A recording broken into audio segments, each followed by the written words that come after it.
Thanks അച്ഛാ. ത്രിയേക ദൈവത്തിന് സ്തുതി. ബഹുമാനപ്പെട്ട അച്ഛൻ, കടന്നു വന്നിരിക്കുന്ന ദിവ്യബോധനം പഠിതാക്കളെ, ഇന്ന് നമ്മൾ ബുക്ക് നമ്പർ 15 ആണ് ഡിസ്കസ് ചെയ്യുന്നത്. നേർവഴിയിൽ സി ചെറിയാൻ അച്ഛനും ഡോക്ടർ ജോൺസ് എബ്രഹാം കോനാട്ട് അച്ഛനും കൂടി എഴുതിയിരിക്കുന്ന നേർവഴിയിൽ എന്ന 15ാമത്തെ പുസ്തകം. Today we are discussing book number 15, that is in the right way of life. ആ പുസ്തകത്തെക്കുറിച്ചാണ് നമ്മൾ ഇന്ന് ഡിസ്കസ് ചെയ്യുന്നത്. ഇവിടെ ഒന്നാമത്തെ യൂണിറ്റിൽ orthodox faith and views, orthodox വിശ്വാസവും ഓർത്തഡോക്സ് വീക്ഷണങ്ങളും എന്നതിനെ കുറിച്ചാണ് സംസാരിക്കുന്നത്. നമുക്ക് അവിടുന്ന് തന്നെ തുടങ്ങാം. ക്രിസ്തീയ വിശ്വാസത്തിന്റെ അടിസ്ഥാനമായിട്ട് ഇവിടെ പിതാക്കന്മാര് കാണിക്കുന്നത് ക്രിസ്തുവിലുള്ള വിശ്വാസമാണ്. ക്രിസ്തു ദൈവപുത്രനായ ദൈവമാണ്, അല്ലെങ്കിൽ ദൈവത്തിന്റെ പുത്രനാണ് എന്നുള്ള വിശ്വാസമാണ് ഇവിടെ എടുത്തു പറയുന്നത്. Faith in Christ and living in that faith is the basis of Orthodox Christian faith. നമ്മുടെ വിശ്വാസം എന്ന് പറയുന്നത് ക്രിസ്തുവിലുള്ള വിശ്വാസവും വിശ്വാസത്തിൽ അധിഷ്ഠിതമായി നമ്മുടെ സ്പിരിച്വൽ ലൈഫിനെ മുമ്പോട്ട് കൊണ്ടുപോകുന്നതുമാണ് നമ്മുടെ ക്രിസ്തീയ ജീവിതത്തിന്റെ അടിസ്ഥാനമെന്ന് ഒന്നാമത്തെ യൂണിറ്റിൽ കാണുവാൻ സാധിക്കുന്നത്. ഇവിടെ മറ്റൊരാശയം പറയുന്നത് why we need to understand our faith. നമുക്കൊരു വിശ്വാസമുണ്ട്, ആ വിശ്വാസം എന്തുകൊണ്ടാണ് നമുക്കുള്ളത് എന്നതിനെ കുറിച്ച് അറിയേണ്ട ഒരു ആവശ്യകത നമുക്കുണ്ട്. We have a faith, we have belief in God, and we need to know why we are believing in Him. അതുകൊണ്ടാണ് നാം ഈ പഠന പദ്ധതിയിലേക്ക്, അല്ലെങ്കിൽ ഈ പുസ്തകത്തിൽ ഈ ഒരു ഭാഗം ഉൾപ്പെടുത്തിയിരിക്കുന്നതിന്റെ ഉദ്ദേശം എന്ന് പറയുന്നത്. മാത്രമല്ല, നമ്മൾ ജീവിക്കുന്നത് വേദവിപരീതങ്ങളും വ്യത്യസ്ത വീക്ഷണങ്ങളുമുള്ള മറ്റ് സഭകളുടെ ഇടയിലാണ് നമ്മൾ ജീവിക്കുന്നത്. We are in the world of heresies. There are various heresies, and we need to understand what is our true faith in all those heresies, as well as other church belief as well. So here, afterwards, Achan is discussing about the term orthodox. Greek enna vaakku, Greek orthodox enna term, അതിനെക്കുറിച്ചാണ് പിന്നീടുള്ള discussion. Ortho എന്ന Greek വാക്കിന്റെ അർത്ഥം straight, അല്ലെങ്കിൽ നേരെയായത് എന്നുള്ളതാണ്. Docs or ഡോക്സ എന്ന വാക്കിന്റെ അർത്ഥം ഗ്ലോറി എന്ന.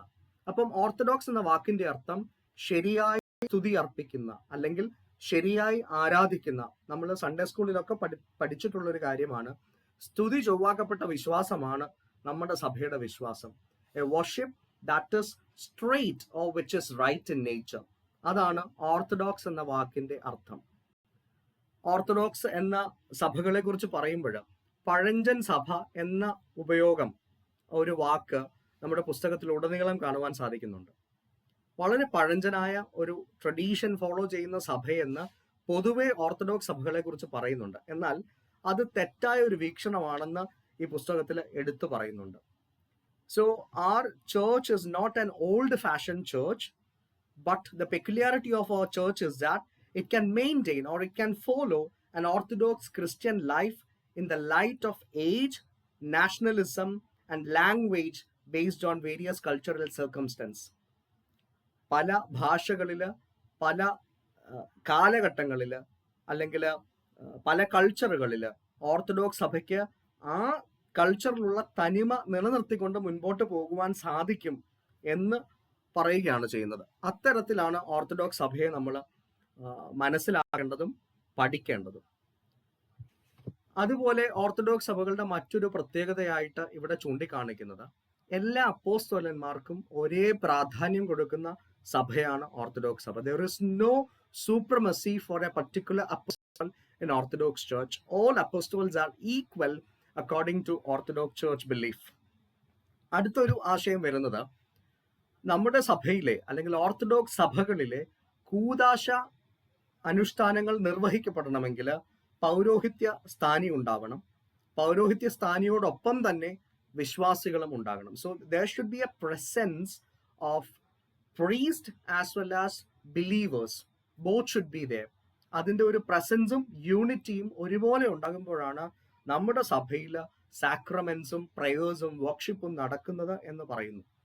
അപ്പം ഒന്നിൽ നിന്ന് മാറ്റി നിർത്താനായിട്ട് പറ്റില്ല. അല്ലെങ്കിൽ അച്ഛന്മാര് മാത്രം കൂടി സാക്രമെന്റ്സ് നടത്തുക എന്നതിനേക്കാൾ ഉപരിയായിട്ട് വിശ്വാസികളുടെയും പുരോഹിതരുടെയും എല്ലാവരുടെയും കൂടെയുള്ള ഒരു കൂട്ടായ അനുഭവമാണ് നമ്മുടെ ആരാധന. അതാണ് ഓർത്തഡോക്സ് സഭയുടെ മറ്റൊരു പ്രത്യേകതയായിട്ട് ഇവിടെ ചൂണ്ടിക്കാണിക്കുന്നത്. മറ്റൊരു പ്രത്യേകത, Orthodox church is not under any other Orthodox church. നമ്മുടെ ഒരു ഓർത്തഡോക്സ് സഭ, വിവിധ ഓർത്തഡോക്സ് സഭകളുണ്ട്. ഉദാഹരണത്തിന് മലങ്കര ഓർത്തഡോക്സ് സഭ, അല്ലെങ്കിൽ അർമീനിയൻ ഓർത്തഡോക്സ് സഭ, അന്ത്യോക്യൻ ഓർത്തഡോക്സ് സഭ, അങ്ങനെ വിവിധ ഓർത്തഡോക്സ് സഭകളുണ്ട്. ഓർത്തഡോക്സ് സഭകളുടെ ഒരു പ്രത്യേകതയാണ്, ഒരു ഓർത്തഡോക്സ് സഭ മറ്റൊരു ഓർത്തഡോക്സ് സഭയുടെ കീഴിലല്ല എന്നുള്ളതാണ് ഓർത്തഡോക്സ് സഭകളുടെ പൊതുവായ മറ്റൊരു പ്രത്യേകത. അതിനേക്കാൾ ഉപരിയായിട്ട് orthodox church understand the importance of significance of prayer, fasting, Lent and intercession to saints accordingly in our church. അപ്പോൾ പ്രയറും ഫാസ്റ്റിങ്ങും ലെൻറ്റും ഒക്കെ നമ്മുടെ സഭയിൽ ഏറ്റവും പ്രധാനപ്പെട്ടതാണ്.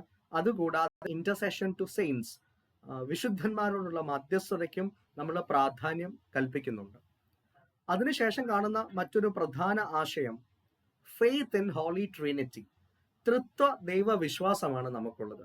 പിതാവ്, പുത്രൻ, പരിശുദ്ധാത്മാവ് എന്ന ത്രിയേക ദൈവത്തിലുള്ള വിശ്വാസം, അതിനെ മൂന്നായി കാണാതെ ഒന്നായി കാണുന്ന ത്രിയേക ദൈവത്തിലുള്ള വിശ്വാസം, അതാണ് ഓർത്തഡോക്സ് സഭകളെല്ലാം തന്നെ പിന്തുടരുന്നത്. പിന്നീട് പറഞ്ഞു വരുന്നത്, we all are created in the image and likeness of God. Even though we are created in the image and likeness of God, we have certain limitation to understand God, the essence of God, because it is beyond our knowledge. നമ്മുടെ ചിന്തകൾക്ക്, നമ്മുടെ intellectual കപ്പാസിറ്റിക്ക് അതീതമാണ് ദൈവം. അതുകൊണ്ട് ദൈവത്തെ മനസ്സിലാക്കുന്നതിൽ നമുക്ക് പരിമിതികളുണ്ട്. ഇത് നമ്മുടെ ആരാധനയിൽ വളരെ വ്യക്തമായിട്ട് വിവാഹ കൂദാശയുടെ കിരീടം വാഴ്വിന്റെ പ്രമേയോനിൽ പറയുന്നത് ഇങ്ങനെയാണ്: ഏതൊരു തത്വജ്ഞാനിക്കും താർക്കികനും തന്റെ തത്വത്തെ ആരാധിക്കുവാനല്ലാതെ പരിശോധിക്കുവാനോ ആരാഞ്ഞറിയുവാനോ കഴിവില്ലാതിരിക്കുന്നവനും. ഒന്നുകൂടെ വായിക്കാം: ഏതൊരു തത്വജ്ഞാനിക്കും താർക്കികനും തന്റെ തത്വത്തെ ആരാധിക്കുവാനല്ലാതെ പരിശോധിക്കുവാനോ ആരാഞ്ഞറിയുവാനോ കഴിയുന്നില്ല. So we are able to understand God as it is. ദൈവത്തെ നാം അറിയുന്നതിനേക്കാൾ ഉപരിയായിട്ട് ദൈവത്തെ മനസ്സിലാക്കുവാൻ നമുക്ക് സാധിക്കത്തില്ല. Even though we are into philosophy or we are into any area of knowledge, we won't be able to understand God beyond a limit. ഒരു പരിധിക്കപ്പുറമായിട്ട് ദൈവത്തെ മനസ്സിലാക്കുവാനോ, അല്ലെങ്കിൽ ദൈവത്തിലുള്ള മനുഷ്യത്വത്തെയോ ദൈവാംശത്തെയോ, അല്ലെങ്കിൽ എന്തുകൊണ്ടാണ് ട്രിനിറ്റി മൂന്നും ഒന്നാകുന്നു, അത് ഒരു മിസ്റ്ററിയാണ്. അപ്പം അതിന്റെ ഒരു പരിധി കൂടുതൽ നമുക്കതിനെ മനസ്സിലാക്കാൻ പറ്റില്ല എന്നുള്ള ഒരു വസ്തുത ഇവിടെ പറഞ്ഞു വെക്കുന്നുണ്ട്. എന്നാൽ നമുക്ക് കിട്ടിയ മറ്റൊരു വലിയ മെറിറ്റ് എന്ന് പറയുന്നത്, we have limitation. Even though we have limitation, we got a wonderful gift from Jesus Christ. Because he came to earth, he came down, and by becoming human, Jesus gave us an opportunity to grow towards his godly likeness. ദൈവത്തിന്റെ ആ ദൈവികതയിലേക്ക് വളരുവാനുള്ള വലിയൊരു സാധ്യത യേശു തമ്പുരാൻ തന്നിട്ടുണ്ട്. നമുക്ക് limitations ഉണ്ട്. ആ ലിമിറ്റേഷനിൽ നിന്നുകൊണ്ട് തന്നെ ദൈവത്തിന്റെ ആ ഇമേജിലേക്ക്, ആ ലൈക്നെസ്സിലേക്ക്, അല്ലെങ്കിൽ ദൈവത്തിന്റെ ആ സാദൃശ്യത്തിലേക്ക് വളരുവാനുള്ള വലിയൊരു സാധ്യത യേശു തമ്പുരാൻ തന്റെ മനുഷ്യാവതാരത്തിലൂടെ നമുക്ക് തന്നു. അതാണ് സഭയുടെ ഏറ്റവും വലിയൊരു വിശ്വാസമായിട്ട് ഇവിടെ എടുത്ത് പറയുന്നത്. അതുകൊണ്ട് തന്നെ Orthodox church believe this participation to the godly and human nature in the path towards salvation. നമ്മുടെ സാൽവേഷനിലേക്കുള്ള ഒരു വഴിയാണ് ക്രിസ്തുവിലുള്ള ദൈവാംശവും ആ ഹ്യൂമൻ നേച്ചറിനെയും മനസ്സിലാക്കി അതിൽ വളരുക എന്നുള്ളതാണ് നമ്മുടെ ജീവിതത്തിന്റെ ഒരു ഉദ്ദേശം. അതാണ് രക്ഷ നമുക്ക് തരുന്നത് എന്ന് ഇവിടെ പറയുന്നു. അടുത്തൊരു ചിന്താഗതി സഭയെക്കുറിച്ചാണ്. സഭ എന്ന് പറഞ്ഞാൽ ഇറ്റ്സ് എ വർഷിപ്പിംഗ് കമ്മ്യൂണിറ്റി. അത് സാക്ഷികളുടെ വലിയൊരു സമൂഹമാണ്. അവിടെ എവിടെ മുതലുണ്ടെന്ന് ചോദിച്ചാൽ, it is starting from Adam, till the second coming of Jesus Christ. So those who are there from Adam till the second coming of Jesus Christ, everyone is included, dead as well as those who are living right now or those who are yet to born. എല്ലാവരെയും include ചെയ്യുന്ന വലിയൊരു സാക്ഷികളുടെ സമൂഹമായിട്ട് സഭയെ ഇവിടെ എടുത്തു കാണിക്കുന്നു. Orthodox സഭകളുടെ വേദപുസ്തക അടിസ്ഥാനത്തിലുള്ള മറ്റൊരു പഠിപ്പിക്കലാണ് സഭ ക്രിസ്തുവിന്റെ ശരീരമാണ്. വേദപുസ്തകത്തിൽ പൗലോസിന്റെ വലിയൊരു കാഴ്ചപ്പാടാണ്. സഭയെ ക്രിസ്തുവിന്റെ ശരീരമായിട്ട് പൗലോസ് ലീഹ എടുത്തു കാണിക്കുന്നുണ്ട്. It's body of Jesus Christ and salvation should happen within the church. സഭയിലൂടെയാണ് രക്ഷ ഉണ്ടാകുന്നത്. അവിടെ ജീവനുള്ളവരും വാങ്ങിപ്പോയവരും എല്ലാവരുമുണ്ട്. എല്ലാവരുടെയുമായ സജീവ കൂട്ടായ്മയാണ് നമ്മുടെ സഭാ ജീവിതത്തിലൂടെ ഉണ്ടാകുന്നത്. അതിനേക്കാൾ ഉപരിയായിട്ട് പൗലോസ് ലീഹ തന്നെ പറയുന്നുണ്ട്, ശരീരത്തിൽ ഇരുന്നാലും ശരീരം വിട്ടാലും ഞാൻ ദൈവത്തെ സ്തുതിക്കുന്നവനാകും. അപ്പൊ നമ്മൾ ജീവിച്ചിരുന്നാലും മരിച്ചാലും സഭയോടുള്ള ബന്ധത്തിൽ ആണ് നമ്മൾ ആയിരിക്കുന്നത് എന്നതാണ്.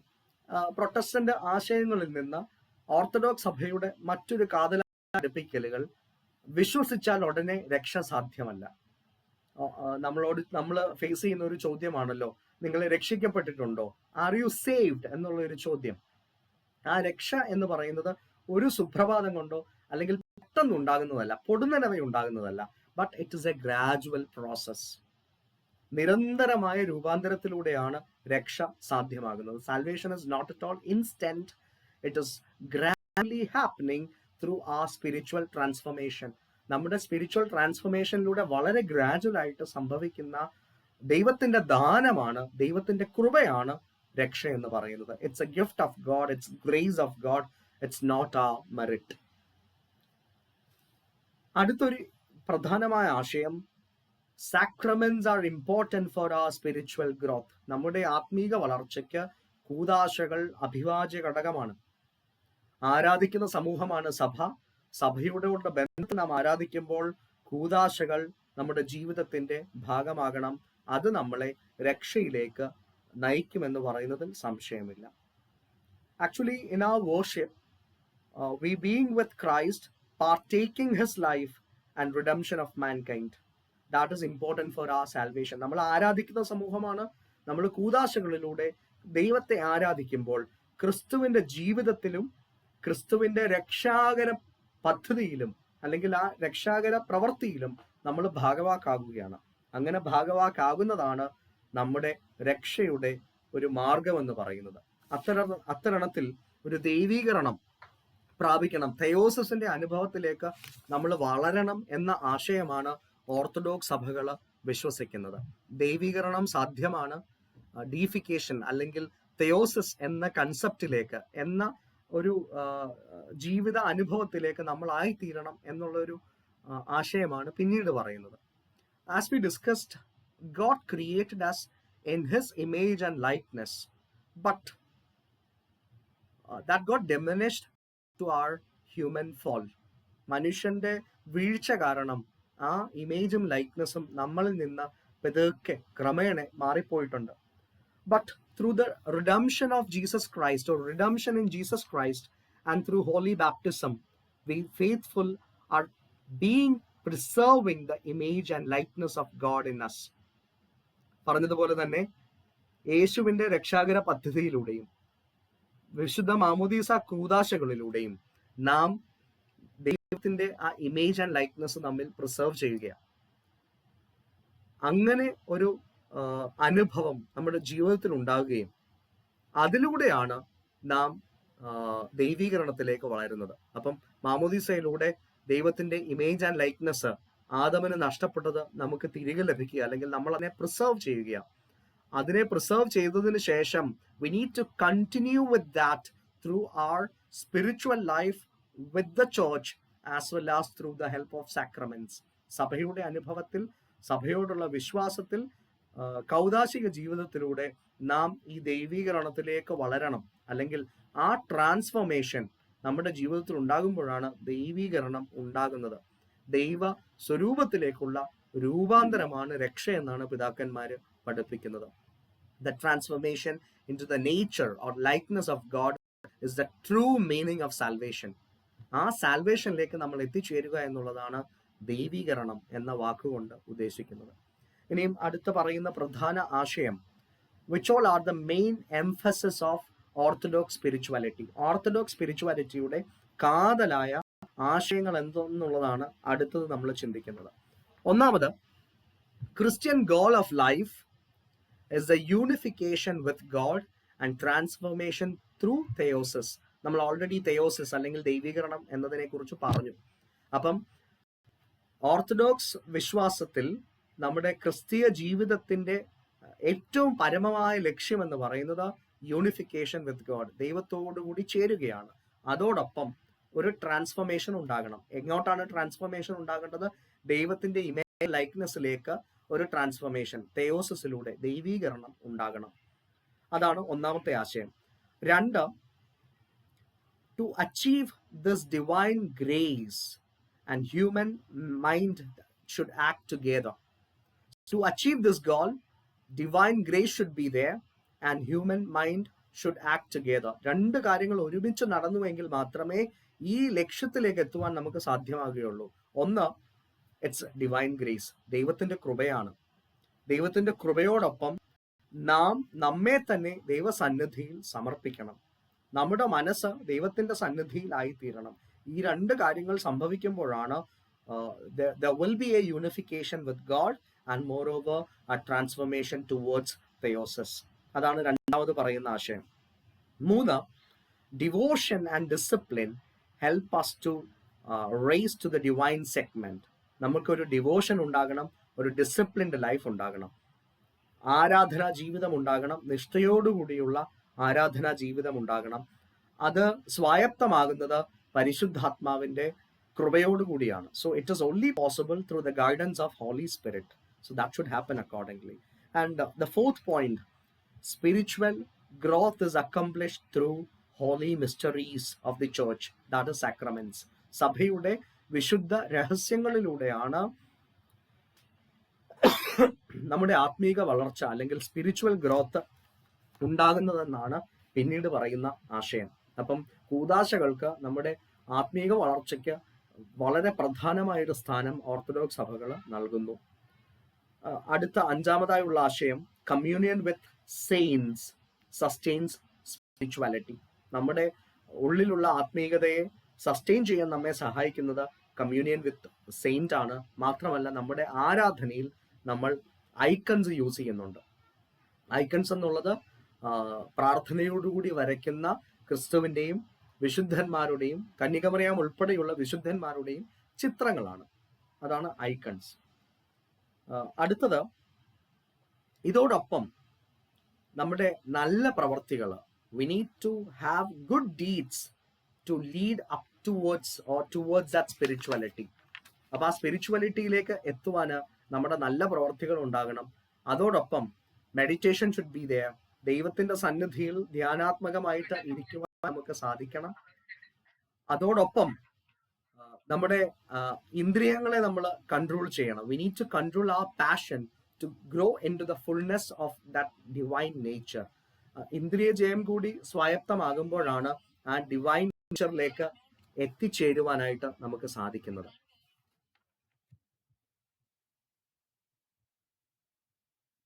Am I audible now?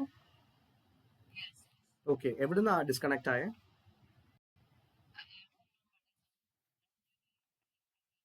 എന്റെ കൈ തട്ടിയതാണെന്ന് എനിക്ക് തോന്നുന്നത്. ലാസ്റ്റ് പറഞ്ഞത് കേട്ടായിരുന്നോ? എവിടെയാ കേട്ടെ?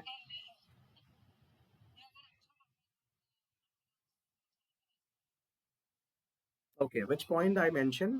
Can anyone mention that? Okay, good deeds. I mentioned about.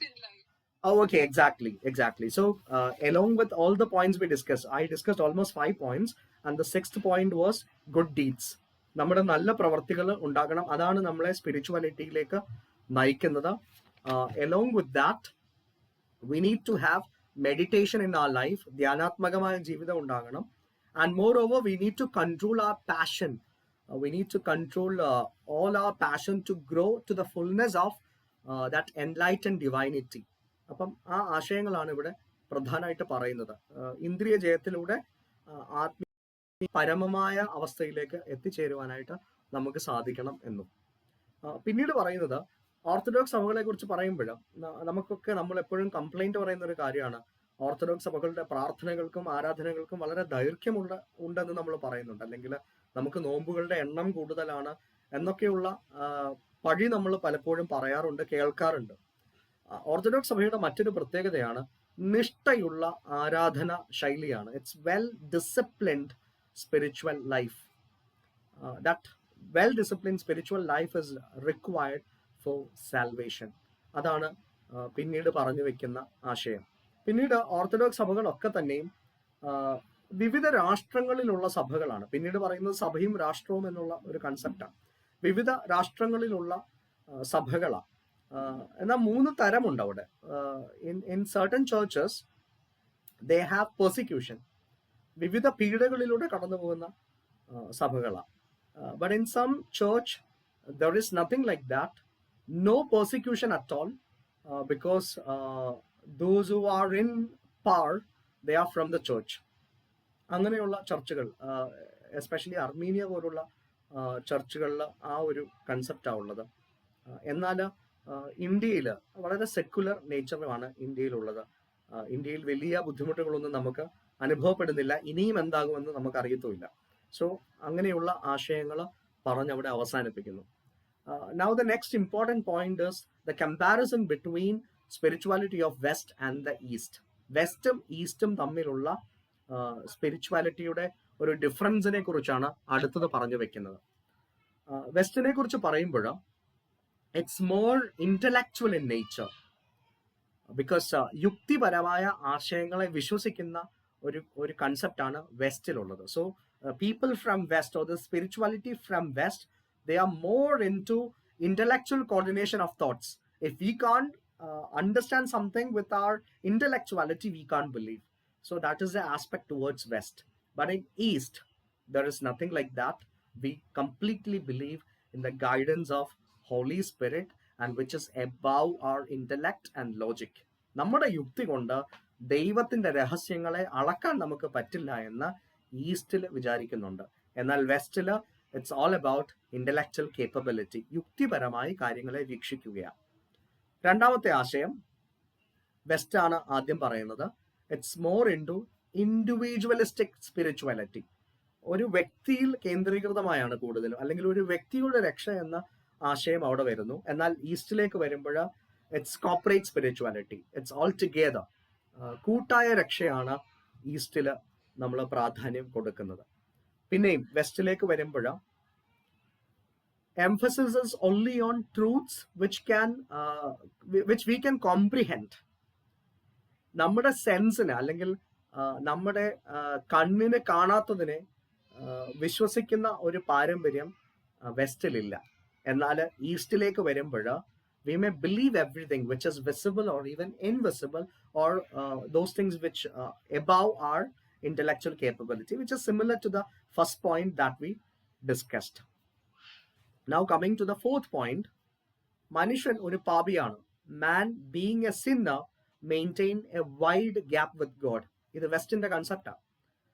മനുഷ്യൻ എപ്പോഴും പാപിയാണ്, ദൈവത്തിൽ നിന്ന് അവൻ ഒരുപാട് അകന്നാണ് നിൽക്കുന്നത്. And he weights four remission of his since എന്നുള്ള ഒരു കൺസെപ്റ്റാണ് വെസ്റ്റിൽ പ്രോമിനന്റ് ആയിട്ട് വരുന്നത്. എന്നാൽ അത് സെയിം കൺസെപ്റ്റ് ഈസ്റ്റിലേക്ക് വരുമ്പോൾ God came to us, he became flesh to reconcile man with God, and he reinstated the image of God. ആദ്യത്തെ അല്ലെങ്കിൽ വെസ്റ്റിന്റെ കാഴ്ചപ്പാട് കുറച്ച് നെഗറ്റിവിറ്റിയാണ്. മനുഷ്യൻ പാപിയാണെന്ന് പറയുമ്പോൾ ഈസ്റ്റിലേക്ക് പറയുമ്പോൾ കുറച്ചുകൂടെ പോസിറ്റീവായിട്ടാണ് അതിനെ പറഞ്ഞു വെക്കുന്നത്. ദൈവം നമ്മുടെ ഇടയിലേക്ക് ഇറങ്ങി വന്ന ദൈവത്തിന്റെ ഇമേജിലേക്ക് നമ്മളെ തിരിച്ചാക്കി. We got reinstated to the image and likeness of God എന്നുള്ളൊരു കൺസെപ്റ്റാണ് അവിടെ പറയുന്നത്. ഇനിയും വെസ്റ്റിലേക്ക് വീണ്ടും വരുമ്പോൾ, as Jesus saved us, we have a kind of obligation through gospel work and personal submission. ദൈവം നമ്മെ രക്ഷിച്ചതുകൊണ്ട് നമുക്ക് അങ്ങനെ ഒരു ഒബ്ലിഗേഷൻ ഉണ്ടെന്നാണ് വെസ്റ്റിൽ പറയുന്നത്. But in east it's not like that. ഒബ്ലിഗേഷനെ കുറിച്ച് ഈസ്റ്റിൽ സംസാരിക്കുന്നില്ല. മറിച്ച് Christ came to redeem the whole world, and we have to live in him through his body and church. നമ്മുടെ ഒരു റെസ്പോൺസിബിലിറ്റി ആയിട്ടല്ല പറയുന്നത്, എന്നാൽ ക്രിസ്തുവിൽ ചേരുക അതൊരു ഫിലന്ത്രോഫിക് നേച്ചറാണ്. എൻറ്റയർ ഹ്യൂമൻ ബീങ്സിനെ കാണിക്കുന്ന അല്ലെങ്കിൽ പരിഗണിക്കുന്ന ഒരു ഫിലന്ത്രോഫിക് കൺസെപ്റ്റാണ് ഈസ്റ്റിലുള്ളത്. അത് വെസ്റ്റിൽ നിന്ന് ടോട്ടലി ഡിഫറെൻ്റ് ആണ്. And in west there is separation of theology and spirituality.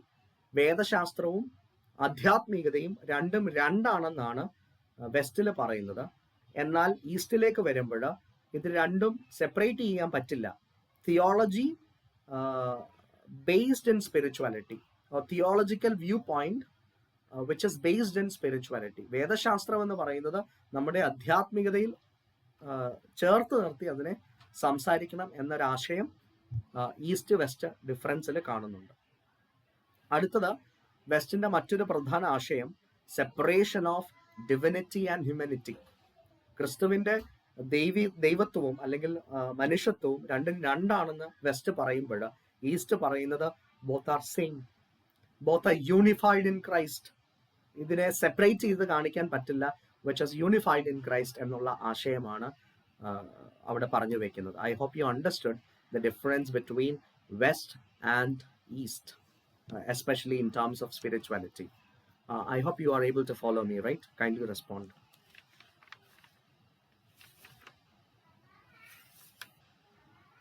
I hope all are able to follow me, right? Okay. ഇനിയും സ്പിരിച്വാലിറ്റിയുടെ രണ്ട് തലങ്ങളെ കുറിച്ചാണ് പറയുന്നത്. One is vertical relation, other one is horizontal relation. സ്പിരിച്വാലിറ്റിക്ക് രണ്ട് തലങ്ങളുണ്ട്. രണ്ട് തലങ്ങളിൽ, അതായത് വെസ്റ്റിലും ഈസ്റ്റിലും ഇത് രണ്ടും രണ്ടായിട്ടാണ് നിലനിൽക്കുന്നത്. ഒന്ന് പറയുന്നത് വെർട്ടിക്കൽ റിലേഷനാണ്. That is the relation between God and man. മനുഷ്യന് ദൈവത്തോടുള്ള ബന്ധം അല്ലെങ്കിൽ ദൈവവും മനുഷ്യനും തമ്മിലുള്ള ബന്ധത്തെയാണ് വെർട്ടിക്കൽ റിലേഷൻ എന്ന് പറയുന്നത്. അപ്പം ദൈവവും മനുഷ്യനും തമ്മിലുള്ള ഒരു ബന്ധം ഉണ്ടാകണം. ആ ബന്ധം വളരെ അനിവാര്യമാണെന്ന് അവിടെ പറഞ്ഞു വെക്കുന്നു, which is very much important. But in horizontal relation, horizontal വരുമ്പോൾ relation between man and man, that is the basis of his relation with God. ആദ്യം പറഞ്ഞത് ദൈവവും മനുഷ്യനും തമ്മിലുള്ള ബന്ധം, അതാണ് ഇമ്പോർട്ടൻറ്റ്.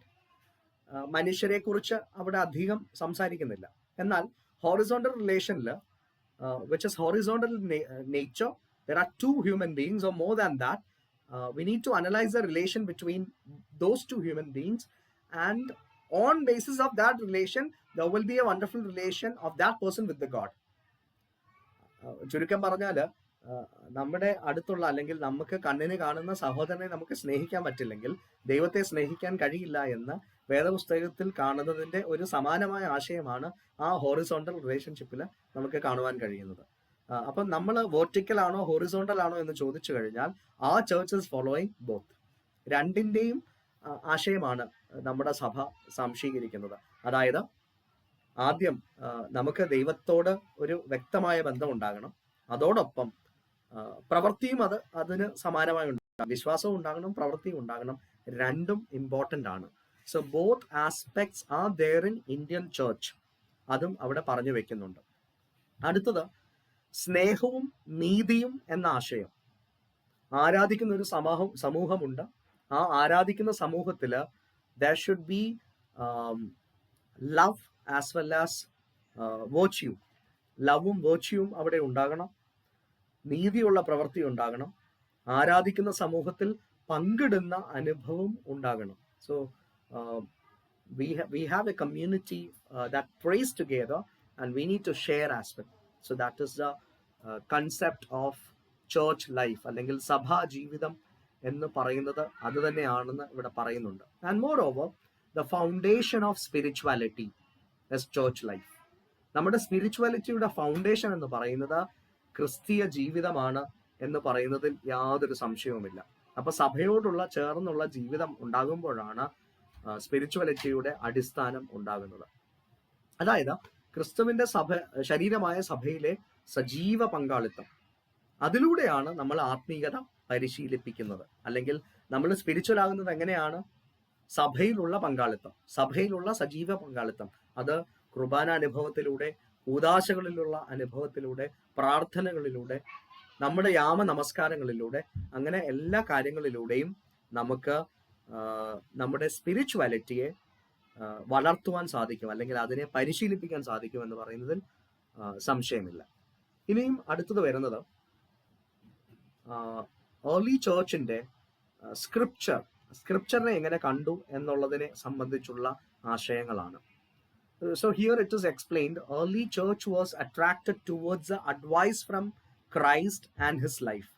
ക്രിസ്തുവിലാണ് ആദിമ സമൂഹം ചേർന്ന് നിന്നിരുന്നത്. ക്രിസ്തുവിൽ അധിഷ്ഠിതമായ ജീവിതത്തിലും, അല്ലെങ്കിൽ ക്രിസ്തുവിൽ നിന്ന് ലഭിച്ച കാര്യങ്ങളും, അല്ലെങ്കിൽ ക്രിസ്തുവിന്റെ ജീവിതത്തിലൂടെ നാം കണ്ടുപഠിച്ച, അല്ലെങ്കിൽ പിതാക്കന്മാരെ നമുക്ക് തന്നിരിക്കുന്ന കാര്യങ്ങൾ, അതായിരുന്നു ആദിമ സഭയുടെ അടിസ്ഥാനം. മാത്രമല്ല അതോടൊപ്പം പഴയ നിയമത്തെയും അവരൊരു സ്ക്രിപ്ചറായിട്ട് അക്സെപ്റ്റ് ചെയ്തിരുന്നു. ഒരു ടെക്സ്റ്റ് എന്ന രൂപേണ പഴയ നിയമത്തെ ആദിമ സമൂഹം അക്സെപ്റ്റ് ചെയ്തു. എന്ന് പറഞ്ഞാൽ ഇന്ന് കാണുന്ന ന്യൂ ടെസ്റ്റ്മെന്റ് ഇവോൾവ് ചെയ്യുന്നതിന് മുമ്പ് ഒരു ഓൾഡ് ടെസ്റ്റ്മെന്റ് ഉണ്ടായിരുന്നു. അതിലൂടെയാണ് ആ ന്യൂ ടെസ്റ്റ്മെന്റിലേക്ക് അവർ വരുന്നത്. അതിനെ കുറച്ചുകൂടെ വ്യക്തമായിട്ട് ഒരു ഉദാഹരണ സഹിതം പറയുന്നത്, with the help of Greek concept logos, Saint John apostle succeeded in developing a Christology.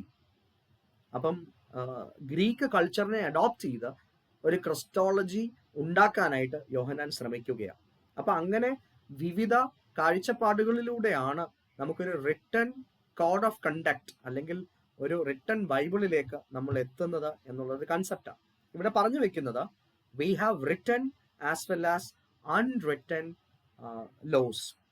എഴുതിയതിനെ Bible എന്നും എഴുതാത്തതിനെ സഭയുടെ ട്രഡീഷൻ എന്നും നമ്മൾ വേർവിളിക്കുന്നുണ്ട്. ഇത് രണ്ടും നമുക്ക് ആവശ്യമാണ്. സഭയുടെ പാരമ്പര്യം അത് പരിശുദ്ധാത്മാവിലൂടെയാണ് നമുക്ക് ലഭിച്ചിരിക്കുന്നത്. So all the church traditions which are guided through the Holy Spirit, or with the help of Holy Spirit, we got all those tradition. അത്തരത്തിലാണ് ഇവിടെ കാണുന്നത്. ഇവിടെ ഓർത്തഡോക്സ് സഭയും റോമൻ കത്തോലിക്ക സഭയും തമ്മിലുള്ള ഒരു ഡിഫറൻസ് കൂടി അവിടെ പറയുന്നുണ്ട്. നമ്മുടെ സഭയിൽ വേദപുസ്തകവും ട്രഡീഷനുമാണ് ഇമ്പോർട്ടൻസ് നമ്മൾ കൊടുക്കുന്നത്. എന്നാൽ റോമൻ കത്തോലിക്ക സഭയിൽ along with Bible they are giving more importance to the declaration by pope. വേദപുസ്തകത്തിൽ എഴുതിയിരിക്കുന്ന ഒരു കാര്യവും, അല്ലെങ്കിൽ ഒരു ദൈവവചനവും, പോപ്പിന്റെ ഒരു ഡിക്ലറേഷനും, both are equal for dum.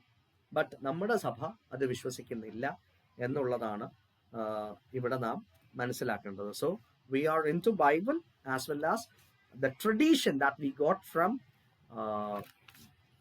Initial or medieval church.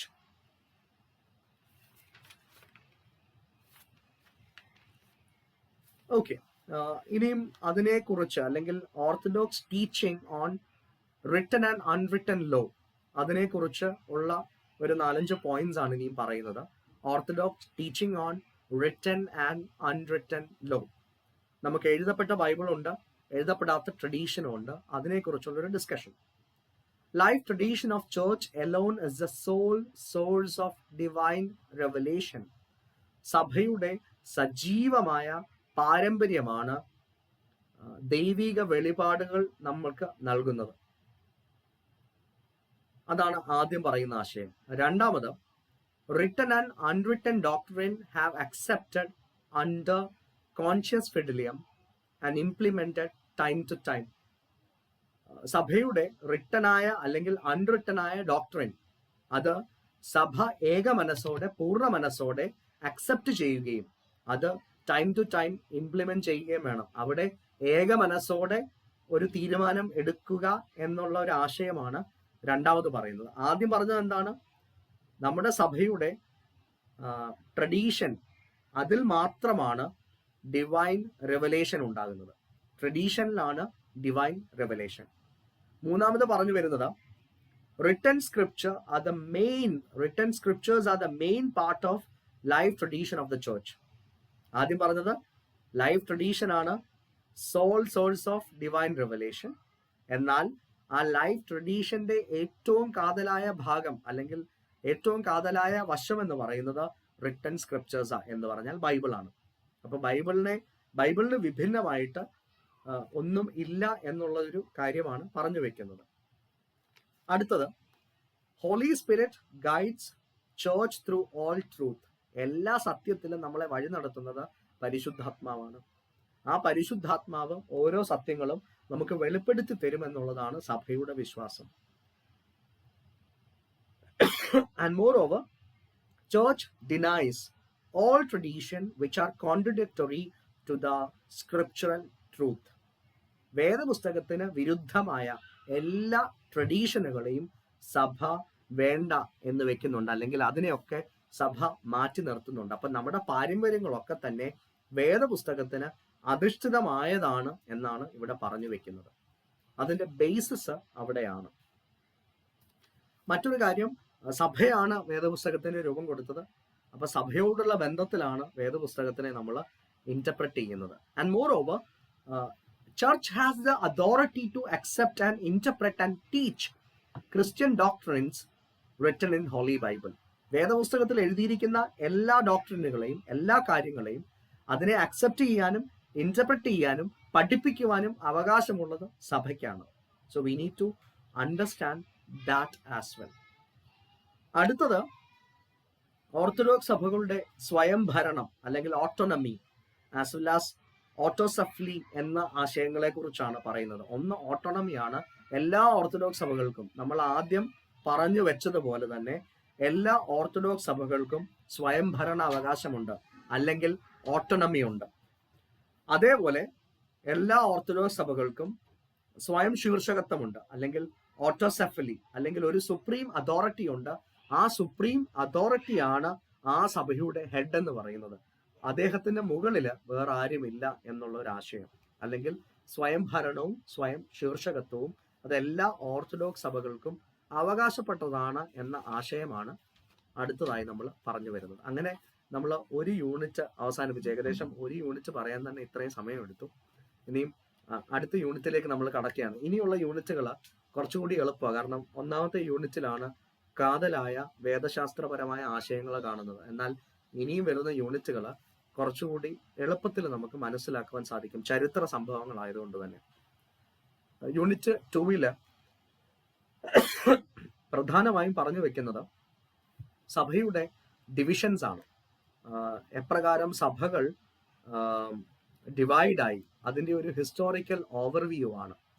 അപ്പം AD 4-ാം നൂറ്റാണ്ട് മുതൽ AD 431 വരെ ഒരു സഭയായിരുന്നു. It was a single church.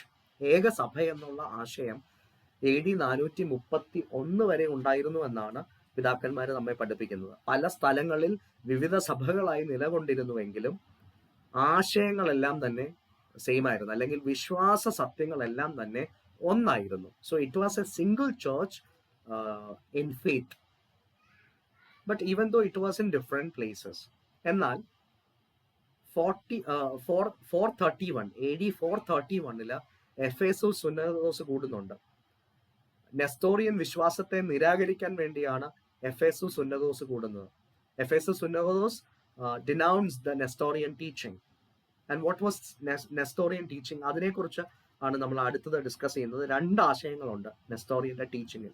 ഒന്ന്, ഡിവൈൻ ആൻഡ് ഹ്യൂമൻ കൺസെപ്റ്റ്, അത് രണ്ടും രണ്ടാണ് എന്ന് നെസ്റ്റോറിയൻ പറഞ്ഞു തുടങ്ങുന്നുണ്ട്. നെസ്റ്റോറിയൻ ആണത് പറഞ്ഞു വെക്കാൻ ശ്രമിക്കുന്നത്. It's not single nature but 2 different natures.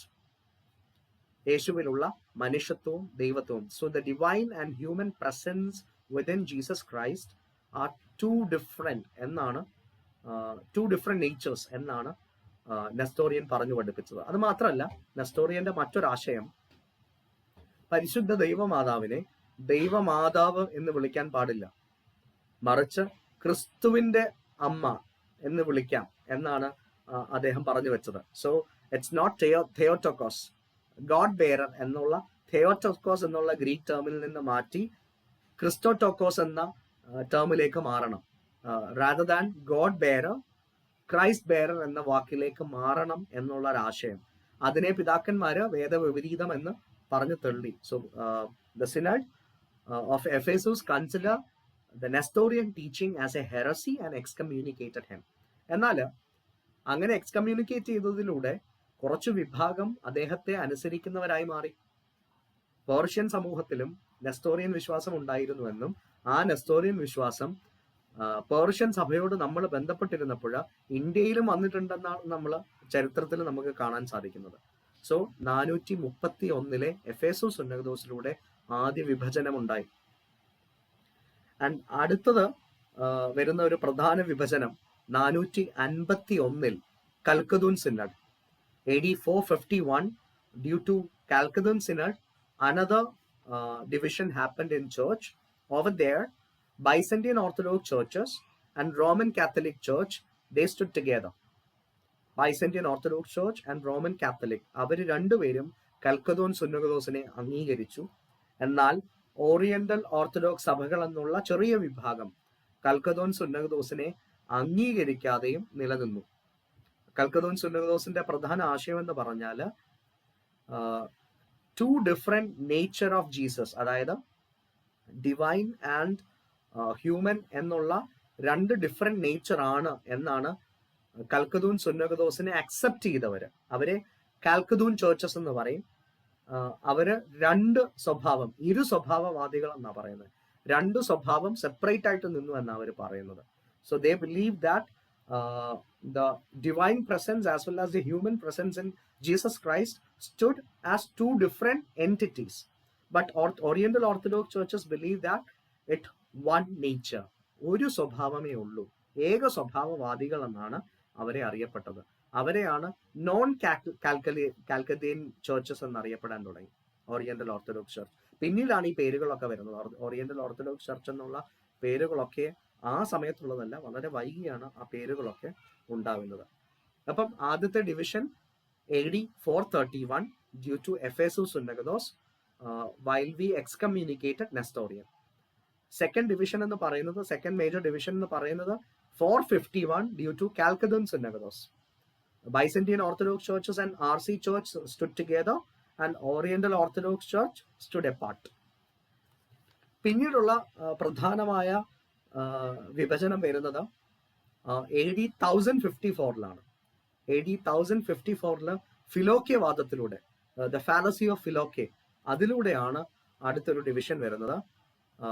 The RC church and the Constantinople church, they stood apart. അതില് കോൺസ്റ്റന്റിനോപ്പിൾ ചർച്ചിന്റെ ഭാഗമായിട്ട് അതിലാണ് നമ്മളും വിശ്വസിക്കുന്നത്. അവിടെ അതായത് ആ ഫാലസി നമ്മൾ അംഗീകരിച്ചിട്ടില്ല, ഫിലോക്യവാദം നമ്മൾ അംഗീകരിച്ചിട്ടില്ല. ഓർത്തഡോക്സ് സഭകൾ, പ്രത്യേകിച്ച് ഓറിയന്റ് ഓർത്തഡോക്സ് സഭകൾ ഒന്നും തന്നെ അത് അംഗീകരിക്കുന്നില്ല. റോമൻ കത്തോലിക്ക സഭ പറയുന്നത് പരിശുദ്ധാത്മാവ് പിതാവിൽ നിന്നും പുത്രനിൽ നിന്നും പുറപ്പെടുന്നു. Holy Spirit is from both Father and Son. But Orthodox churches believe Holy Spirit is from Father. അപ്പം ആ രണ്ട് ആശയങ്ങളാണ്. ഇത് വളരെ ചെറിയ ചെറിയ ആശയങ്ങളാണെങ്കിലും വലിയ തിയോളജിക്കൽ ഡിസ്കോഴ്സുകളായിട്ട് ഇത് പിന്നീട് മാറുന്നുണ്ട്. എന്നാൽ ഇത് ചില വാക്കുകളുടെ വ്യത്യാസങ്ങളാണെന്ന് പല സഭകളും അതിനെക്കുറിച്ച് പറയുന്നുണ്ട്. ഇതിനെ സംബന്ധിച്ച് വളരെ രസകരമായ ഒരു വീഡിയോ കഴിഞ്ഞ ദിവസം കാണുവാനിടയായി. കനാനായ അധിപതിരാസനത്തിന് സേവന സെറിമനി, പിതാവിൽ നിന്നാണെങ്കിലും പുത്രനിൽ നിന്നാണെങ്കിലും ഒരുമിച്ചാണെങ്കിലും ഇത് നമ്മുടെ നോളജിന് അതീതമാണെന്ന് തിരുവേനി പറഞ്ഞു വെക്കാൻ ശ്രമിക്കുന്നുണ്ട്. അല്ലെങ്കിൽ നമ്മുടെ യുക്തിക്ക് അതീതമാണ് തൃത്വവും പരിശുദ്ധാത്മാവിന്റെ പുറപ്പാടും. അങ്ങനെ വിശ്വസിക്കുന്നതാണ് ഏറ്റവും ഉചിതമെന്ന് വിചാരിക്കുന്നു. അത്തരത്തിലുള്ള വിഭജനങ്ങളെയാണ് നമ്മൾ പിന്നെ കാണുന്നത്. അതിനുശേഷം 16-ാം നൂറ്റാണ്ടിലേക്ക് വരുമ്പോൾ പ്രൊട്ടസ്റ്റന്റ് സഭകൾ റോമൻ കത്തോലിക്ക സഭയിൽ നിന്ന് വിഭജിക്കുന്നുണ്ട്. അപ്പൊ ഇതാണ് പ്രധാന 3-4 വിഭജനങ്ങൾ സഭയുടെ ചരിത്രം പരിശോധിക്കുമ്പോൾ നമുക്ക് കാണുവാൻ സാധിക്കുന്നത്. അതിനുശേഷം ബൈസന്റിയൻ ഓർത്തഡോക്സ് സഭകളെ കുറിച്ച് പറയുന്നുണ്ട്. പ്രധാനമായിട്ടും കോൺസ്റ്റാന്റിനോപ്പിളിലെ എക്യൂമെനിക്കൽ പാത്രിയർക്കീസ്, അല്ലെങ്കിൽ അതിനോട് ചേർന്ന് നിൽക്കുന്ന സഭ, Russian orthodox church, Greek orthodox church of Alexandria, Romanian orthodox church, അങ്ങനെ വിവിധങ്ങളായ ബൈസന്റിയൻ ഓർത്തഡോക്സ് ചർച്ചുകളുണ്ട്. അവരുടെ പ്രത്യേകത എന്ന് പറയുന്നത് അവരെ 7 സുന്നഹദോസുകളെ അംഗീകരിക്കുന്നുണ്ട്. കൽക്കദോൻ സുന്നഹദോസ് അടക്കം 7 സുന്നഹദോസുകളെ അംഗീകരിക്കുന്നുണ്ട്. എന്നാൽ ഓറിയന്റൽ ഓർത്തഡോക്സ് സഭ 3 സുന്നഹദോസുകളെ മാത്രമാണ് അംഗീകരിക്കുന്നത്. ഇതിനകത്ത് നമ്മൾ ചോദ്യം ചോദിക്കുന്ന ഒരു ശീലമില്ല. എന്നിരുന്നാലും ഒരു കാര്യം ചോദിക്കാൻ ആഗ്രഹിക്കുകയാണ്. നമ്മുടെ സഭ ഏതൊക്കെ സുന്നഹദോസുകളെ അംഗീകരിക്കുന്നു? ആരെങ്കിലും ഒന്ന് പറയാമോ?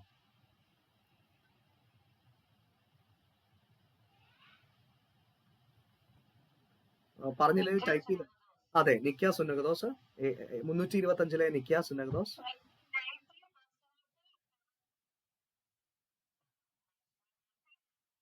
എഫേസൂസ്. അതെ അതെ, ഫസ്റ്റ് 3 സിനഡ്സ് ആണ് നമ്മൾ അംഗീകരിക്കുന്നത്. നിക്ക, കുസ്തന്തിനോപോലിസ്, എഫേസൂസ്. നമ്മൾ 5-ാം ദുബ്ദയിൽ പറയുന്നതാണ് 3 പൊതു സുന്നഹദോസുകൾ എന്ന് നമ്മൾ പറയുന്നുണ്ട്. ഈ 3 സുന്നഹദോസുകളുടെ പേരുകൾ നമ്മൾ അവിടെ പറയുന്നുണ്ട്. അപ്പൊ അതാണ് ബൈസന്റിയൻ ഓർത്തഡോക്സ് സഭയും ഓറിയന്റൽ ഓർത്തഡോക്സ് സഭകളും തമ്മിലുള്ള പ്രധാന വ്യത്യാസം. നമ്മുടെ സഭ അല്ലെങ്കിൽ നമ്മുടെ സഭ ഉൾപ്പെടുന്ന ഓറിയന്റൽ ഓർത്തഡോക്സ് ചർച്ച് 3 സുന്നഹദോസുകളാണ് അല്ലെങ്കിൽ സുന്നഹദോസുകളെയാണ് അംഗീകരിക്കുന്നത്. എന്നാൽ ബൈസന്റിയൻ ഓർത്തഡോക്സ് ചർച്ച് 7 സുന്നഹദോസുകളെ അംഗീകരിക്കുന്നുണ്ട്. അതായത് നിക്യ, കുസ്തന്തീനോസ്, എഫേസൂസ്, കാൽക്കദൻ, കുസ്തന്തിനോപോലിസിലെ 2-ാം സുന്നഹദോസ്, കുസ്തന്തിനോപോലിസിലെ 3-ാം സുന്നഹദോസ്, നിക്യായിലെ 2-ാം സുന്നഹദോസ്. നിക്യായിലെ 2-ാം സുന്നഹദോസിലാണ് ഐക്കൺസ് ഒക്കെ ഉപയോഗിക്കാം എന്നുള്ള ഒരു കാഴ്ചപ്പാടും വരുന്നത്. എന്നാൽ ഈ 4 സുന്നഹദോസ് കൂടാതെയുള്ള എക്സ്ട്രാ 3 എണ്ണം അതിന് വലിയ കാനോനുകളൊന്നും ഇല്ലാത്തത് കൊണ്ട് തന്നെ വലിയ പ്രാധാന്യമുള്ള സുന്നഹദോസുകളായിട്ട് പരക്കെ അംഗീകരിക്കപ്പെടുന്നില്ല. ഇനിയും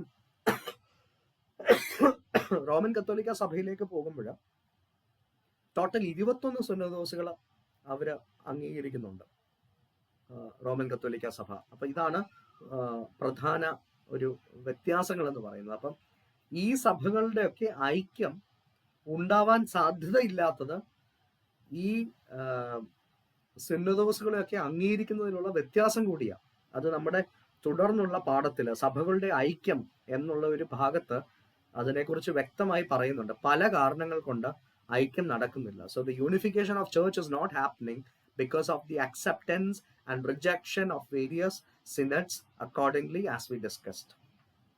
ഇനിയും പറഞ്ഞു വെക്കുന്ന മറ്റൊരു പ്രധാന കാര്യം WCCയെ സംബന്ധിച്ചാണ്. WCC 1948 സ്ഥാപിതമായി. ആൻഡ് ആ church is A founding member of WCC. അന്ന് മുതൽ ഇന്ന് വരെ നമുക്ക് WCCയുടെ മെമ്പർഷിപ്പ് ഉണ്ട്. WCC പ്രധാനമായിട്ടും ലക്ഷ്യം വെക്കുന്നത്, the major aim of WCC is Christian unity and to understand social issues in the Christian context. And moreover, another important thing, Roman കത്തോലിക്ക സഭ WCCയിലെ ഒരു അംഗമല്ല. ഇതുവരെയും WCCയിലെ ഒരു അംഗമായിട്ട് നിലനിൽക്കുവാൻ റോമൻ കത്തോലിക്ക സഭ തുനിയുന്നില്ല. പ്രധാനമായും റോമൻ കത്തോലിക്ക സഭയ്ക്ക് പ്രൊട്ടസ്റ്റന്റ് സഭകളെ അംഗീകരിക്കുവാനുള്ള ബുദ്ധിമുട്ടാണ് അതിന് കാരണമായിട്ട് എടുത്തു പറയുന്നത്. അതിനേക്കാൾ ഉപരിയായിട്ട് WCCയുടെ മെമ്പർ അല്ലെങ്കിൽ പോലും WCCയുടെ ഫെയ്ത്ത് ഓർഡർ കമ്മീഷന്റെ ഒരു ആക്റ്റീവ് മെമ്പറാണ് റോമൻ കത്തോലിക്ക സഭ. ഇത് ഒരു വേൾഡ് കൗൺസിൽ ഓഫ് ചർച്ചസ് ആണ് WCC. ലോകം മുഴുവനുള്ള ഒരു വലിയ സംഘടനയാണ്. എന്നാൽ ഇന്ത്യയിൽ നമുക്ക് നാഷണൽ കൗൺസിൽ ഓഫ് ചർച്ചസ് ഉണ്ട്, അതേപോലെ Kerala council of churches. But these two things are not part of WCC. It's not officially something related to WCC. എന്നാൽ നമ്മൾ നാഷണൽ ലെവലിലും കേരള ലെവലിലും നമ്മൾ തുടങ്ങിയ കൺസെപ്റ്റുകളാണ് അല്ലെങ്കിൽ എക്യൂമിനിക്കൽ പ്രസ്ഥാനങ്ങളാണ് NCCയും KCCയും, national council of churches and Kerala council of churches. പിന്നെ നമ്മുടെ സഭയ്ക്ക് WCCയുമായിട്ടുള്ള ഒരു ബന്ധം, അതിനെക്കുറിച്ച് ഒന്നാമത് പറയുന്ന ആശയം, the first woman president of WCC was Miss Sara Chacko, member of a church. പിന്നെ പറയുന്നത് പൗലോസ് ഗ്രിഗോറിയോസ് തിരുമേനി. അദ്ദേഹം ആദ്യകാലങ്ങളിൽ അദ്ദേഹം അതിന്റെ ജനറൽ സെക്രട്ടറി ആയിരുന്നു. ഐ തിങ്ക് 1960s ശേഷമാണ് അദ്ദേഹം ജനറൽ സെക്രട്ടറി ആയിരുന്നത്. പിന്നീട് WCCയുടെ 7 പ്രസിഡന്റുമാരിൽ ഒരാളായിരുന്നു. He was one of the 7 presidents of WCC. And during the initial stages of WCC, Alexios Theodosios Sirimeni as well as Thoma Divanasios Sirimeni, they represented our church. So they participated in those conferences during the initial meetings and all, and they introduced our church to the world churches. അപ്പം വലിയൊരു പങ്ക് അവർക്കുണ്ട്. അത് മാത്രമല്ല Osthathios സിരിമേനിയും KM George അച്ഛനും അങ്ങനെ വിവിധങ്ങളായ നമ്മുടെ തിയോളജിയൻസ് ഒക്കെ WCCയുടെ പല കാര്യങ്ങളിൽ ഭാഗമായിട്ടുണ്ട്. ഇനിയും മൂന്നാമത്തെ യൂണിറ്റിലേക്ക് പോകുമ്പോൾ അവിടെ ഓറിയന്റൽ ഓർത്തഡോക്സ് സഭകളെ കുറിച്ചാണ് പറയുന്നത്.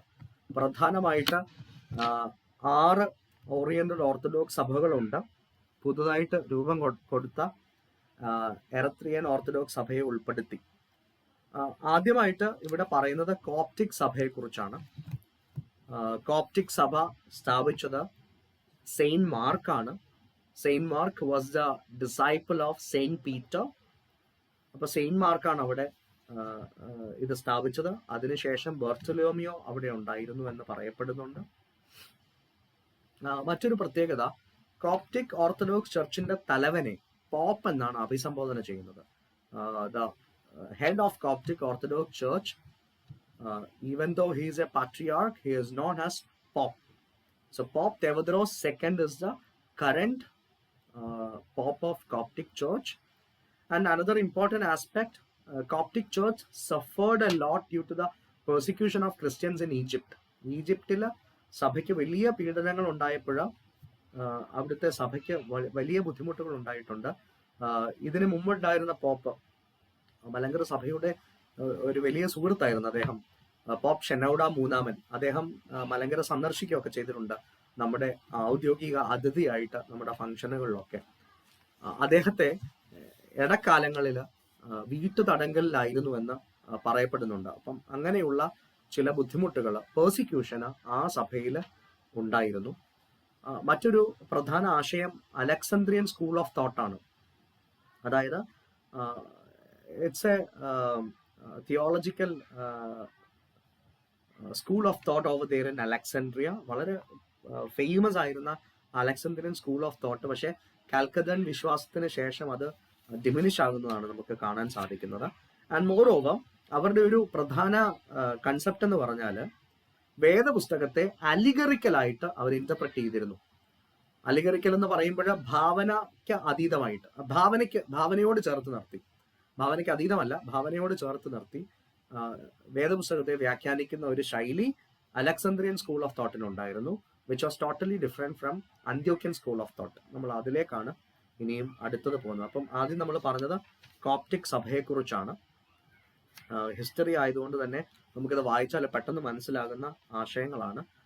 നെക്സ്റ്റ് ആസ്പെക്ടസ് അന്ത്യോക്യൻ സുറിയാനി ചർച്ച്. അവിടെ 2 വിഭാഗങ്ങളെ നമുക്ക് കാണാൻ കഴിയുന്നുണ്ട്. ഒന്ന് those who accepted Chalcedon synagogues and non കാൽക്കദനിയൻസ്.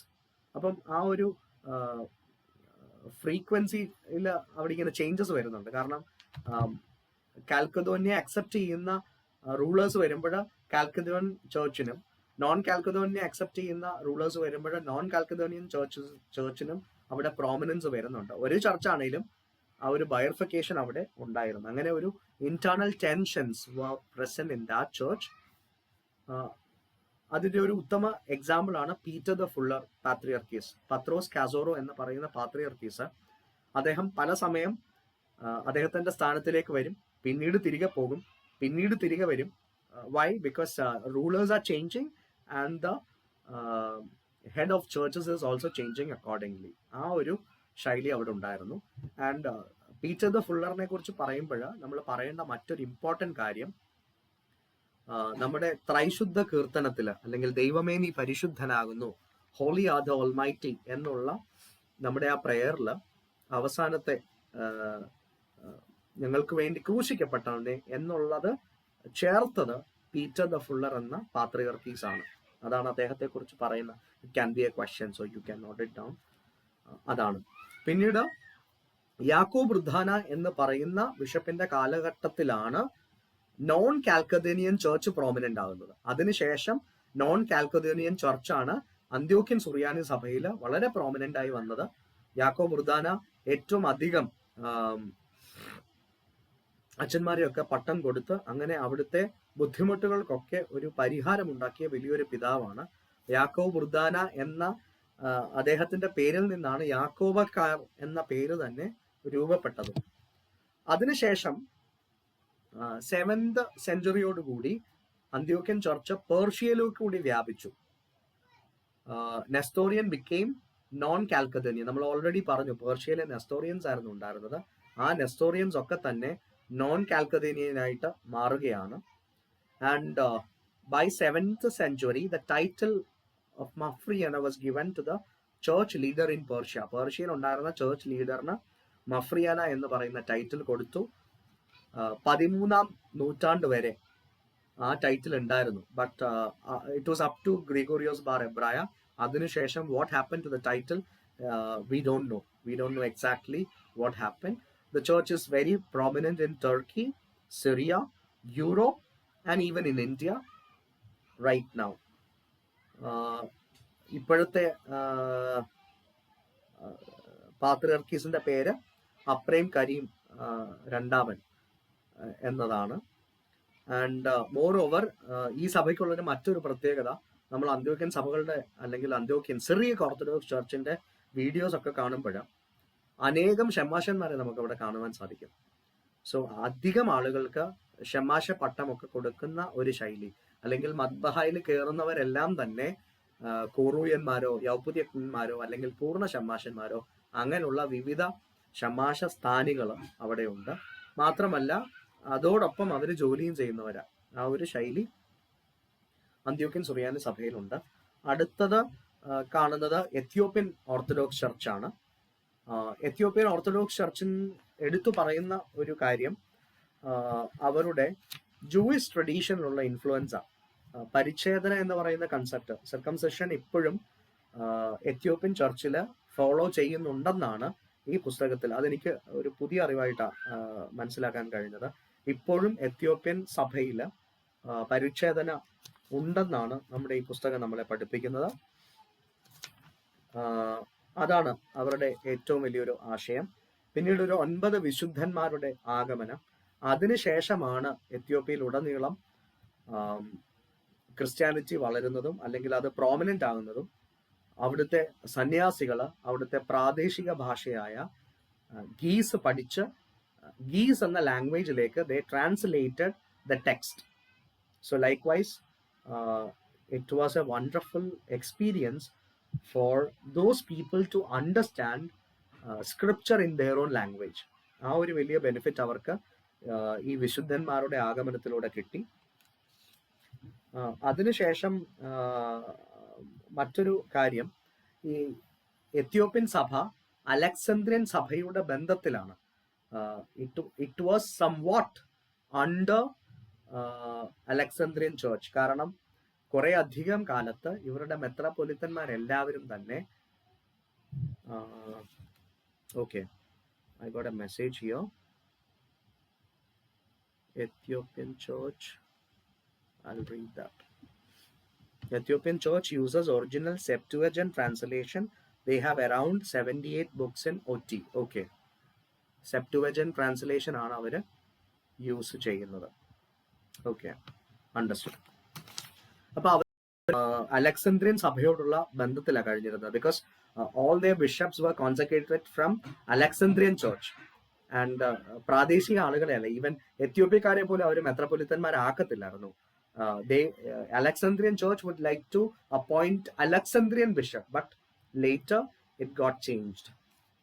അങ്ങനെ അവർക്ക് പിന്നീടാണ് ആ ഒരു സ്വാതന്ത്ര്യം കിട്ടുന്നത്. ആൻഡ് ഹെയ്ലി സലാസിയുടെ കാലം വരെ എത്യോപ്യൻ സഭയിൽ അധികം പെർസിക്യൂഷൻസ് ഇല്ലായിരുന്നു.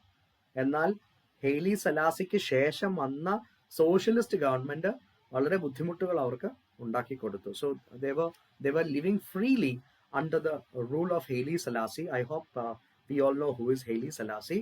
എത്യോപ്യൻ ചക്രവർത്തി ആയിരുന്നു. പൗലോസ് ഗ്രിഗോറി സെരുമേനി അദ്ദേഹത്തിന്റെ സെക്രട്ടറി ആയിട്ട് സേവനം അനുഷ്ഠിച്ചിട്ടുണ്ട്. എത്യോപ്യയിലെ അംഹരിക് ലാംഗ്വേജ്, നമ്മൾ ഗീസ് ലാംഗ്വേജിനെ കുറിച്ച് പറഞ്ഞു. അതിനുശേഷം ഇപ്പോൾ അവിടെ വളരെ പ്രോമിനന്റ് ആയിട്ടുള്ള ലാംഗ്വേജ് ആണ് അംഹരിക് ലാംഗ്വേജ്. അതിന്റെ ഗ്രാമാറ്റിക്കൽ സ്ട്രക്ചർ വരെ ഉണ്ടാക്കി കൊടുത്തത് പൗലോസ് മാർ ഗ്രിഗോറിയോസ് തിരുമേനിയാണ്.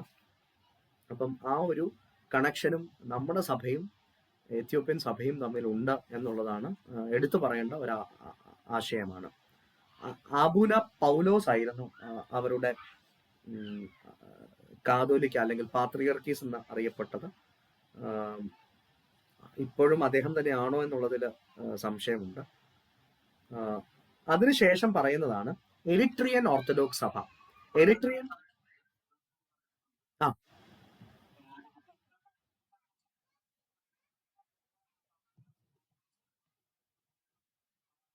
അതെ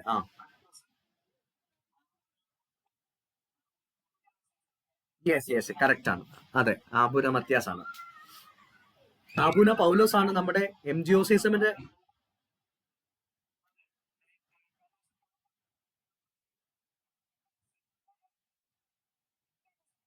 അതെ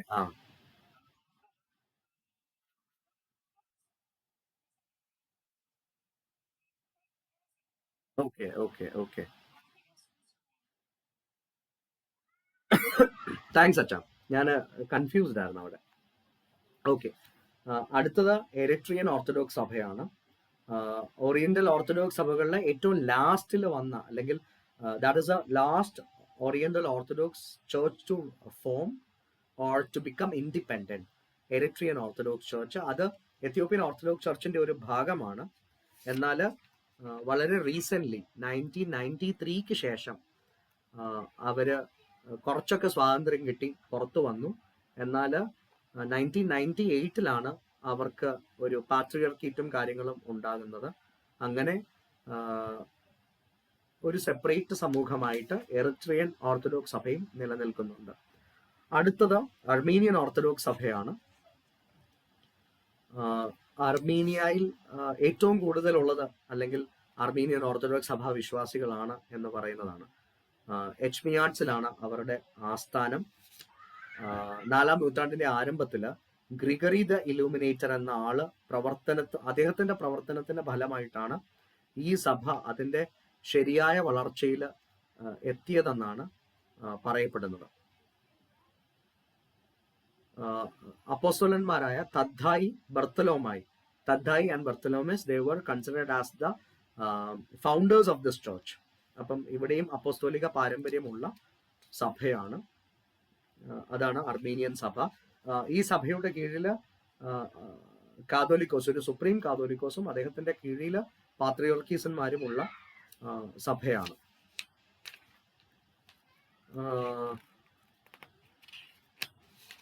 അങ്ങനെ അടുത്തത് വരുന്നതാണ് ഓറിയന്റൽ ഓർത്തഡോക്സ് സഭയുടെ ഭാഗമായ ഭാരതീയ ഓർത്തഡോക്സ് സഭ, അല്ലെങ്കിൽ മലങ്കര ഓർത്തഡോക്സ് സഭ.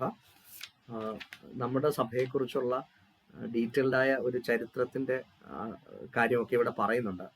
അത് നമുക്ക് അറിയാവുന്ന കാര്യമായതുകൊണ്ട് കൂടുതലായിട്ട് അതിനെ ഡിസ്കസ് ചെയ്യുന്നില്ല. അടുത്തത് യൂണിറ്റിലേക്ക് വരുമ്പോൾ ബൈസന്റിയൻ ഓർത്തഡോക്സ് സഭകളെ കുറിച്ചാണ് അവിടെ ഡിസ്കസ് ചെയ്യുന്നത്.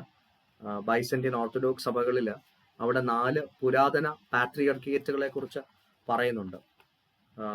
അതില് പ്രധാനമായിട്ട്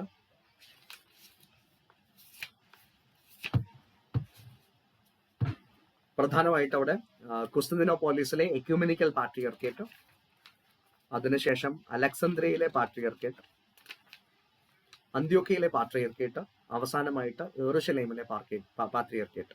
ഇതാണ് വളരെ പ്രോമിനന്റ് ആയിട്ടുള്ള ആദ്യകാലത്തെ 4 പാട്രിയർക്കേറ്റുകൾ എന്ന് പറയുന്നത്. പിന്നീട് സ്ലാവോണിക് ചേർച്ചസിനെ കുറിച്ചാണ് പറയുന്നത്, അല്ലെങ്കിൽ സ്ലാവോണിക് ലാംഗ്വേജ് പിന്തുടരുന്ന കോമൺ ആയിട്ട് വരുന്ന ചേർച്ചസിനെ കുറിച്ചും, പിന്നീട് വരുന്ന അല്ലെങ്കിൽ ബൈസന്റിയൻ വിശ്വാസം, അതായത് കൽക്കദോന്യ സുന്നകദോസിനെ അംഗീകരിക്കുന്ന ഓർത്തഡോക്സ് സഭകളെ കുറിച്ചാണ് പിന്നീട് പറയുന്നത്.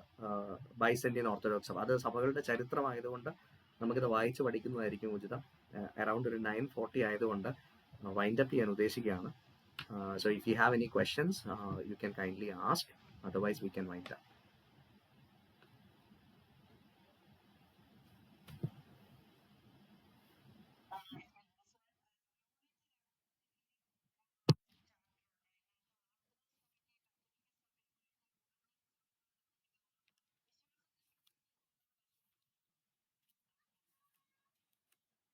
അത് വിശ്വാസത്തിൽ ഭിന്നതയുള്ളത് കൊണ്ട് തന്നെയാ. അതായത്